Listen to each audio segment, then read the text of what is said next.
Hello friends, आज हम react करने वाले हैं नोटी और टाइप्स की वीडियो पे। में पहले मतलब एक देखो साल पहले करते हैं। मैं और मेरे ऑनलाइन दोस्त रोज की तरह किसी फालतू चीज पे आर्ग्यूमेंट कर रहे होते हैं कि क्यों हाथी कूद नहीं सकते और कैसे अगर तुम कंबल से पैर बाहर निकाल के सोते हो तो कोई मॉन्स्टर या चूड़े लाके तुम्हें कच्चा चबा जाएगी, पर अगर तुम पैर अंदर करके सोते हो तो तुम्हारा कोई कुछ नहीं करेगा।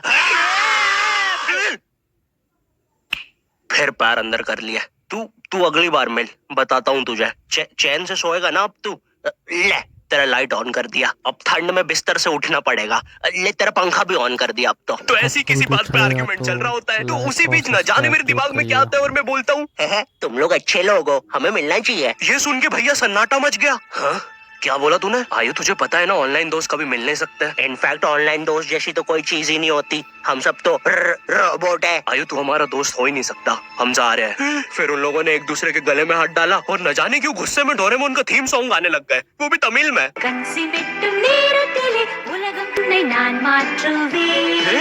क्या? अब नहीं, ऐसा कुछ नहीं हुआ था। सॉरी गाइस, कुछ महीनों से जिंदगी थोड़ी सही नहीं चल रही है, इसलिए ऐसे जोक्स आ जाते हैं कभी कभार। खैर, सरप्राइजिंगली मेरे ऑनलाइन दोस्तों ने मेरी मिलने वाली बात को सीरियसली लिया और इसी तरह हमारी Mumbai to Goa trip plan होती है, जो कि दिसंबर में थी। तो अब फास्ट फॉरवर्ड करते हैं सीधा दिसंबर तक ट्रिप का टाइम। तो अब कुछ रीजन की वजह से मुझे मुंबई प्लेन की जगह ट्रेन से जाना पड़ता है। नहीं, मैं एयरपोर्ट पे फटाका लगाता हुआ नहीं पकड़ाया था, थे कुछ रीजंस, ठीक है, सच में थे। तो मैं रात में ट्रेन में बैठता हूँ और सुबह में मुंबई पहुंच जाता हूँ। अब जो मुंबई पहली बार आता है ना, वो ना अलग अलग चीजों को देख के चौंकता है, जैसे वड्डी वड्डी बिल्डिंग्स, वड्डे वड्डे सुपरस्टार्स। और इधर मैं जैसे ही मुंबई के स्टेशन पे उतरा, ओ बहन की, एलिवेटर स्टेशन पे, वो भी भाई साहब इसको एस्केलेटर बोलते हैं। एलिवेटर मतलब आंखों पे भरोसा ही नहीं हो रहा है। मैंने मम्मी को फोटो खींच के भेजी, मम्मी एलिवेटर, वो भी स्टेशन पे। भाई साहब एस्केलेटर होता है। देखो, ये हमारे स्टेशन पे नहीं होते हैं, हमें पूरा ब्रिज पैरों से चढ़ना पड़ता है। और मेरे गांव के ब्रिज पता है बादलों में होते हैं। वो ब्रिज को इतनी ऊपर होने की जरूरत भी नहीं है, उसको किसी इंजीनियर ने भी नहीं बनाया है, ये गाँव के लोगों ने मस्ती मस्ती में उसको इतनी ऊपर तक बना के आ गए। अब वो स्टेशन का ब्रिज ना आउटर स्पेस तक पहुंच चुका है। साला कुली लेके भी जाओगे ना तो थोड़ा ऊपर जाके तुम्हारी कुली को भी कुली करना पड़ जाएगा। भाई साहब कुली करना पड़ेगा। अरे किया तो है तुम्हें। अरे आपको ने मुझे कुली करना पड़ेगा, रुको। कुली।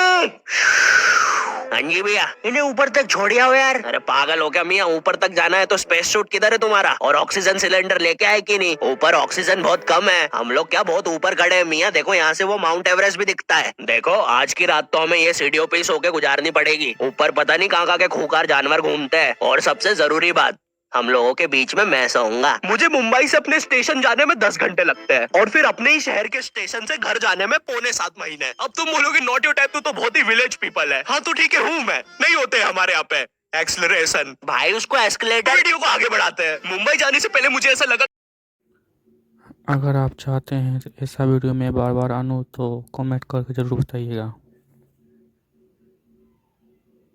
में खरीदी हुई 24 कैरेट आइस डायमंड चेन आगे करी। मैंने 20 रुपए में खरीदी थी, आगे अपना टाइम आएगा भी लिखा था, क्योंकि मुंबई में थे यार, थोड़ी अमीरी दिखनी चाहिए। कौन है अंबानी? है किधर रहता है वो? है क्या उसके पास? ये तो वो ऑटो वाला पूछता है किधर जाओगे? इधर मैं फुल मुंबई के स्वैग में। क्या बोलते ऑटो वाले चाचा, अंधेरी चलोगे क्या?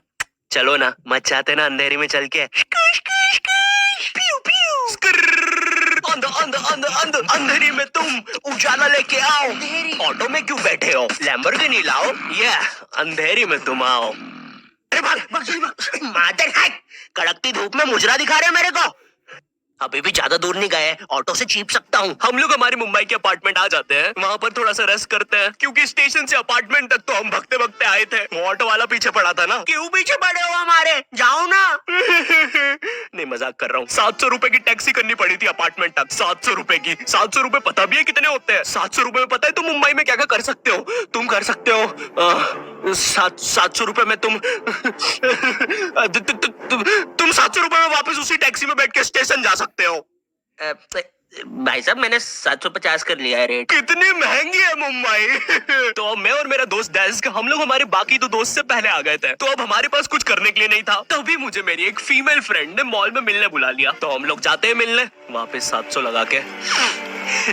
ये मुंबई में ना। तो मेरी दोस्त ने ना मुझे एक मूवी देखने बुलाया था, अवतार। मूवी में ज्यादा कुछ खास था नहीं, कुछ नीले लोग नंगे होके पानी में भाग रहे होते हैं रोबोट मशीन से बच के। ये मूवी मैंने 3D में देखी थी, ज्यादा कुछ चेंज नहीं हुआ। अब बस वो नंगे लोग मेरे साइड से निकल के भाग रहे थे। हम ये जंग जीत के रहेंगे। सर वो सब तो ठीक है, वो आदमी कौन है?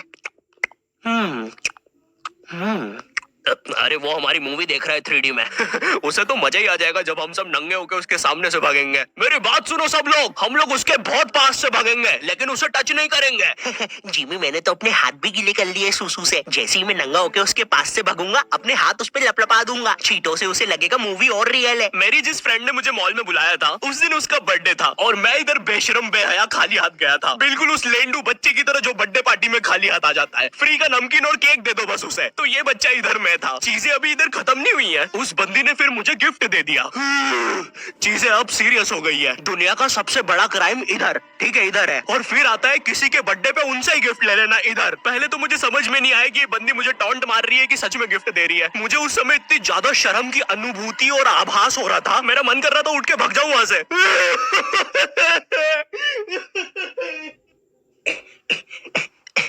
अरे वो अरे वो बाहर बहुत गर्मी है ना, इसलिए मैंने सोचा स्प्राइट पी लूं आके। और पेरी पेरी फ्राइज भी मेरे फेवरेट है। देखो अगर उस टाइम मैं चाहता तो अपने पीछे वाली जेब से बटवा निकाल के एक 50 का करारा नोट और 1 रुपया लगा के बड्डा लिफाफा बना के उसे दे देता, लेकिन मैं कोई 80 साल का दादाजी नहीं हूँ और वो भी मेरी पोती नहीं है, तो अब मैं कुछ कर नहीं सकता था। इसलिए मैंने बेशर्मों की तरह उसका गिफ्ट ले लिया और कमियां भी निकाल रहा हूँ। घड़ी तो अच्छी लाई हो तुम, लेकिन फास्ट ट्रैक की लाती तो वीडियो पसंद आए तो लाइक करिए, सब्सक्राइब कीजिए और हम कमेंट कीजिएगा। धन्यवाद।